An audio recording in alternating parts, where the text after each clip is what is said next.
The 2023-2024 NBA season may have just begun, but there are already quite a few notable surprises that we need to pay attention to. Obviously, with so much time left in the season and so much basketball left to be played, there's time for every team to address the things that they're struggling with, and alternatively, build on the things that they're doing well. But it doesn't mean we should ignore glaring red flags when they present themselves, which brings us to today's video. Today, we turn our attention to one team in particular, being the Memphis Grizzlies, who have red flags and alarm bells going off left and right at the moment. Their season is off to just about as poor of a start as it can possibly get after back-to-back seasons finishing in the top 2 of the Western Conference standings. So today, we're going to be discussing what exactly is going on with them, how this happened, whether or not it's a fluke start or something that's genuinely reason to be nervous about, and what could come next for them. Before we start though, it turns out a good amount of you watching right now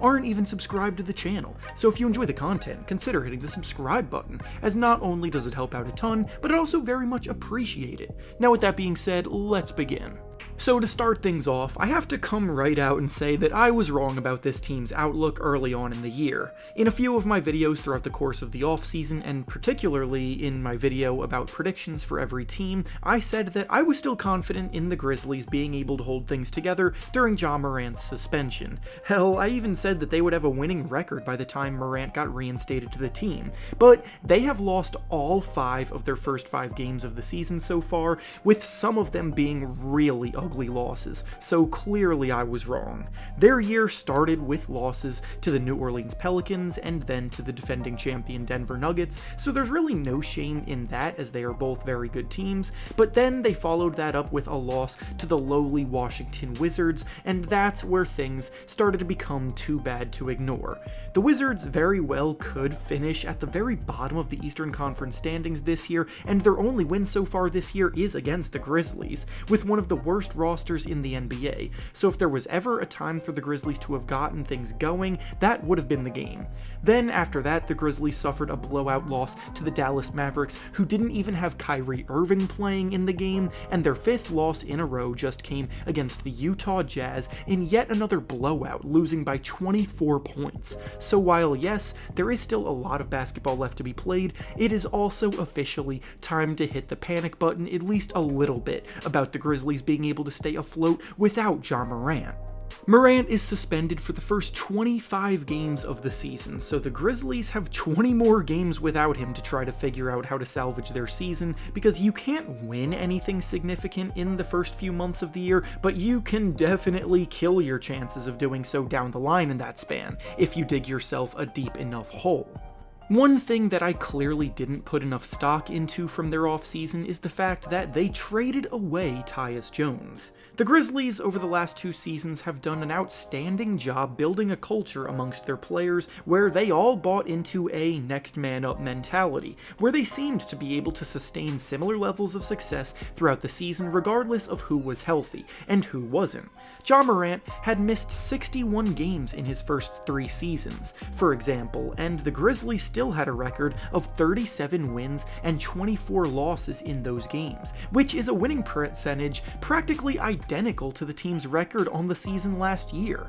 I'm not here to give Tyus Jones all of the credit for it, but he was consistently someone who stepped into the hole left by Morant and kept things operating smoothly. He's not a flashy player by any stretch of the imagination, but he's a smart, fundamentally sound floor general point guard that just knows how to run an offense without doing too much or trying to force things that aren't there. In the 20 games that Ja Morant missed last season, Tyus Jones averaged about 17 points and 8 assists per game, shooting 50% from the field in those games. He was hyper efficient, he got everyone around him involved, he played good defense, and he got to his spots and converted when necessary. Obviously, he's not the scorer that Morant is, but he's probably a better facilitator, so in those games, Tyus Jones was helping elevate those around him. The Grizzlies this season through 5 games have the NBA's worst ranked offense, and they also rank as the 9th worst defense in the NBA, which is a far cry from where they used to be.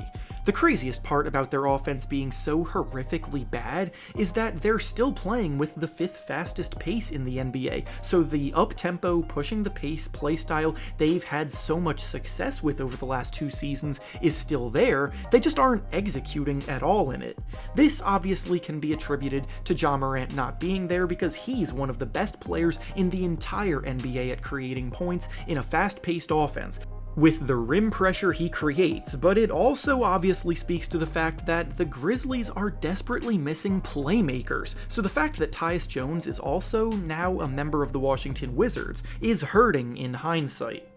Next, we have to address the elephant in the room being that letting Dillon Brooks walk without adequately replacing him is having some ramifications as well. Brooks is a very flawed basketball player that comes with a lot of baggage, trust me, I'm well aware, but he did genuinely seem like the kind of guy that set the tone mentally for this group, good or bad. You may have thought that his antics were annoying last year, but it gave the Grizzlies an edge on the court that felt contagious to everyone else around him by bringing the energy on defense. Offensively, Brooks was as streaky and inconsistent as it gets as a shooter, but the fact that the Grizzlies' once dominant defense now ranks in the bottom third of the league without him is very telling. With all of this being said, I will say that it doesn't mean that I don't think the addition of Marcus Smart was a bad one, I just don't think he provides what they need as a primary ball handler in the short term. Marcus Smart has been integral to the success of the Boston Celtics over about the last decade because of his tenacity on defense,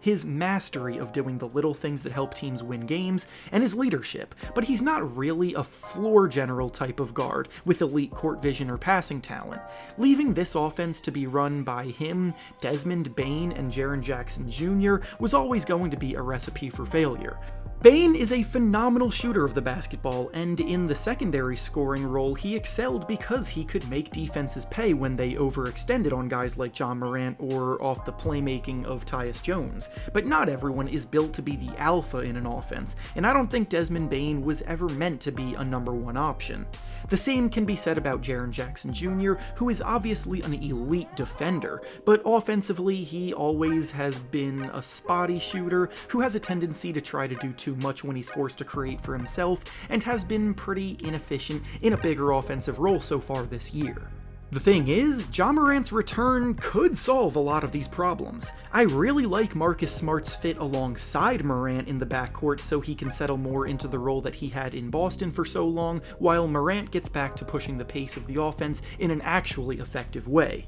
Desmond Bane and Jaren Jackson Jr. can settle back into their natural roles at that point as well, and they should start getting back into the win column. But the problem is that if they've already gotten about 20 losses by the time Morant is back, then it will all be for nothing. They definitely didn't intend to throw this season away after consistently getting better and better in each of the last 3 seasons, but their payroll is already over the salary cap, so their means of changing things up and finding new ways to improve is minimal going forward, and unfortunately, the hole they're digging themselves might be too deep. And with that being said, that's all I have for you today. Make sure to like the video, subscribe to the channel, and comment down below what you think the Grizzlies need to do to salvage their season. Thanks for watching, and I'll see you all next time.